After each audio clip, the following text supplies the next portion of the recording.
তো জীবনে ভালো খারাপ পরিস্থিতি তো আসবেই, সেগুলোকে নিয়েই আমাদের চলতে হবে। যাই হোক, আজকে পঞ্চমী আমরা সবাই মিলে বেরিয়ে পড়েছি একটু পাড়ার প্যান্ডেল হপিং করতে। আমাদের পাড়ার লাইট আগে খুব ভালো হতো, বাট এখন এইরকম করে দিয়েছে। আগে পুরো হলুদ হলুদ চুনি লাইটে ভালো দেখতে লাগতো। এই যে লাস্ট পড়া আমাদের, তো কাল থেকে ছুটি। সো গাইস, আমরা সুইমিং পুলের দিকে যাবো কি আমরা ভেবেছিলাম ভিতরে ঢুকবো, বাট দেখছি পুরো অন্ধকার, কিছুই হয়নি, দরজাই খোলা হয়নি।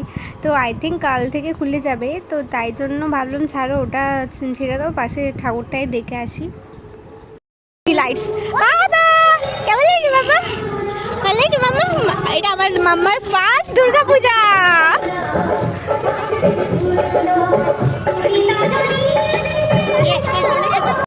সো এটা হচ্ছে আমাদের ক্লাবের প্যান্ডেল। দেখো গাইস, খুব সুন্দর করেছে না? কোনো বছর করে না, তো এই বছরও দেখছি করছে।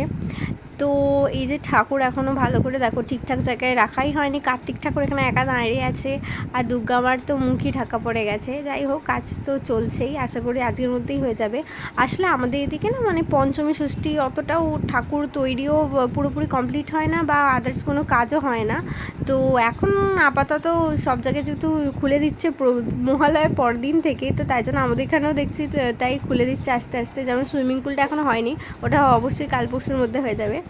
যাই হোক, পঞ্চমীর দিন আমরা ঠাকুর দেখতে আসি না, এই প্রথম পঞ্চমী থেকেই আমরা এখানে পাড়ার প্যান্ডেল হপিং করতে চলে এসেছি। যাই হোক, দেখতেই পাচ্ছ কত সুন্দর ডেকোরেট করেছে, খুব ভালো লাগছে প্যান্ডেলটা। বাবা দেখতে ছোট, বাবা কোথাও ঠাকুর দেখা যা যা দাঁড়িয়ে পার। আরে ঠাকুরের সাথে দাঁড়াবে তো, একটা মার্কেট খেয়ে দিয়ে। ক্লাবের ঠাকুর দেখা কমপ্লিট হয়ে গেছে, এবার যাব ওপর মাঠের ঠাকুর দেখতে। আর ওপর মাঠের ঠাকুর মানে হচ্ছে এটা একটা বাড়ির ঠাকুর, ঠিক আছে? মানে বাড়ির মন্দির আছে, বাট অ্যাকচুয়ালি বাড়ির লোকেরা করে। তো দেখো লাইটিংটা কিন্তু কি সুন্দর করেছে না, খুব সুন্দর দেখতে লাগছে। সামনে গেলে আরও ভালো দেখতে লাগবে। মা কি সুন্দর লাগছে না দিদি? দেখ কি সুন্দর লাগছে। মা আগে যাও, মা আগে যাও। আর ব্যাগ নিয়ে ঠাকুর দেখছে বেচারি। আগেও দিদিমণি পড়িয়েছে, এটা একদম ঠিক নয়।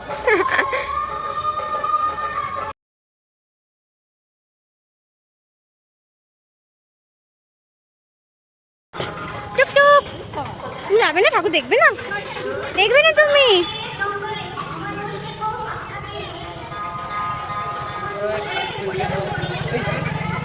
চলো স্কুল মাঠে যাবি। তো এবার যাচ্ছি স্কুল মাঠের ঠাকুর দেখতে। তো আমাদের পাড়ার বা আশেপাশে পাড়া মিলিয়ে 5টা 6টা তো প্যান্ডেল বা পুজো হয়ই। তো যাই হোক, সেগুলো সব তো আর একদিনও ঘুরবো না, আজকে পঞ্চমী সবে। যাই হোক, একটু ওইদিকে ঘুরে আসি। আর এই যে দেখে নাও একটু দূর থেকে প্যান্ডেলটা, এটা মানে সিরিয়াস কেন? কি হয়েছে বাবা? হ্যাঁ বাবা, বাবা কি হয়েছে?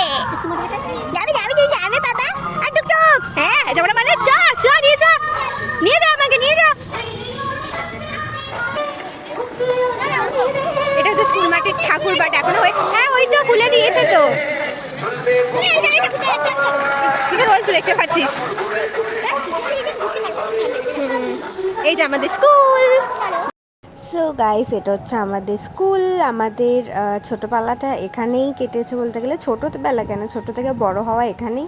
যাই হোক, দেখো স্কুল মাঠের ঠাকুরটা খুব সুন্দর হয়েছে, পুরো ব্লু থিমের ওপর করেছে, খুব সুন্দর দেখতে লাগছে। তো আমাদের ঠাকুর দেখা হয়ে গেছে, আর দিদি তো মা দূরে দাঁড়িয়ে ছিল, আসবে কি আসবে না বুঝতে পারছিল না, তারপর এসেই গেছে ঠাকুর দর্শন করতে। আর এইদিকে আবার স্টুডেন্টকে দেখো ছবি তুলে দিতে বলছে, যে একটা সুন্দর করে ছবি তুলে দাও। তাই জন্য দেখো গাইস, ভালো পোজ দিতে পারে, কিন্তু বললে হবে না বলো। ও কি লাগছে, একটু ঠাকুরের সামনে গিয়ে দাঁড়া।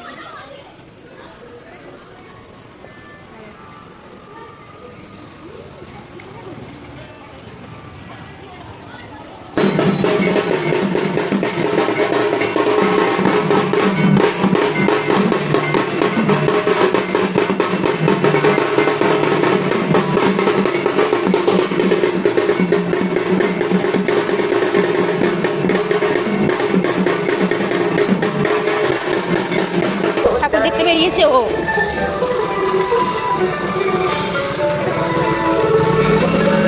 বাবা মিমির কোলে কত ঠাকুর দেখে ফেললো তানুষ।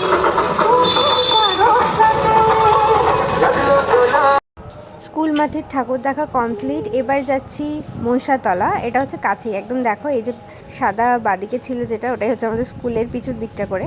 তো যাই হোক, ওটার পাশেই হচ্ছে মনসাতলার মাঠ। মনসাতলায় অনেক বছরই পুজো ঠাকুর আসে। যাই হোক, মনসাতলায় আগে প্যান্ডেল হতো, এখন করে না, এখন শেড তৈরি করে নিয়েছে, ওখানেই হয়ে যায়। আর মনসাতলায় একটা স্পেশালিটি ছিল, আমি দেখেছি প্রত্যেক বাড়ি কী করতো, একটা মানে বড় দুর্গামা তো আসে অবশ্যই, তার সাথে সাথে সবাই না ছোটো ছোটো দুর্গামা বানাতো। শুধু দুর্গামা কেন, পুরো যারা যারা থাকে সবাইকে মানে জাস্ট বড় যেমন বানানো সেটাই ছোট করে সবাই বানাতো। কারা বানাতো আমি এক্স্যাক্ট জানি না, কারণ নাম জানি না, বাট সাজানো থাকতো, আমি দেখতাম, দারুণ লাগতো তখন ছোটোবেলায় দেখতাম না, খুব মজা আসতো। এখন কেন করে না তারা আমি জানি না, বাট করলে সত্যিই ভালো লাগতো।